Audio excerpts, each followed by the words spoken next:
Item ಯಾವುದೇ ಇರಲಿ try ಮಾಡಿ ಆಚಿ ಚಿಕನ್ ಮಸಾಲಾ. ನೆಲಮಂಗಲದಲ್ಲಿ ಫುಟ್ಪಾತ್ ತೆರವು ಕಾರ್ಯಾಚರಣೆ ನಡೀತಾ ಇದೆ. ನೆಲಮಂಗಲ ಟೌನ್ ವ್ಯಾಪ್ತಿಯ ಪಾದಚಾರಿ ಮಾರ್ಗ ಒತ್ತೂರಿ ತೆರವಾಗ್ತಾ ಇದೆ. ಅಂಗಡಿ ಮಾಲೀಕರು, ಬೀದಿ ಬದಿ ವ್ಯಾಪಾರಿಗಳು ಆಕ್ರೋಶ ಹೊರಹಾಕ್ತಾ ಇದ್ದಾರೆ.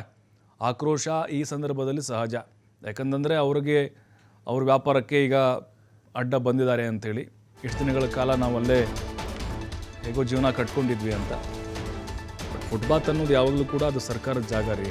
ಅವನು ಬಂಗ್ಲೆ ಕಟ್ಕೊಳ್ಳಿ ಅಥವಾ ದೇವಸ್ಥಾನ ಇರಲಿ, ಮಸೀದಿ ಇರಲಿ, ಚರ್ಚ್ ಇರಲಿ, ಏನೇ ಇರಲಿ, ಅದು ಸರ್ಕಾರದ ಜಾಗ. ಅದು ಯಾವತ್ತಿದ್ರೂ ಬೇರೆಯವ್ರದ್ದು, ನಮ್ಮದಲ್ಲ.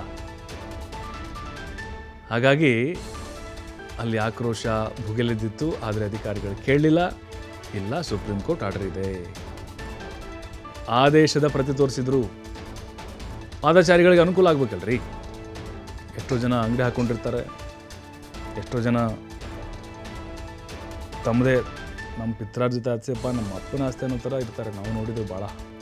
ಹಾಗಾಗಿನೇ ಈಗ ಏನು ಕಾರ್ಯಾಚರಣೆ ಆಗ್ತಾ ಇದೆ, ಇದು ಉತ್ತಮ ಆಗಿದೆ ಅಂಥೇಳಿ ಸಾರ್ವಜನಿಕರ ಅಭಿಪ್ರಾಯಗಳು ಬರ್ತಾ ಇದೆ.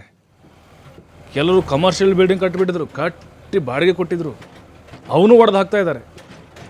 ನೋಡಿ ಹೆಂಗಿದೆ ಕಾರ್ಯಾಚರಣೆ. ವಿರೋಧ ಸಹಜ, ಆದರೆ ಅನಿವಾರ್ಯ.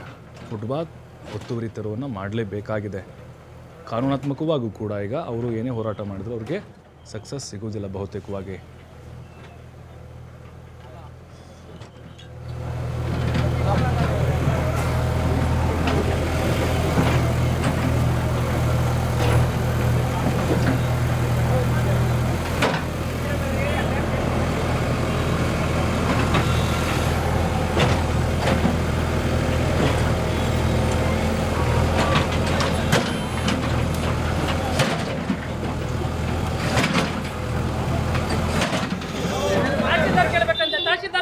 ಯಾರನ್ನು ಕೇಳ್ತೀರಾ?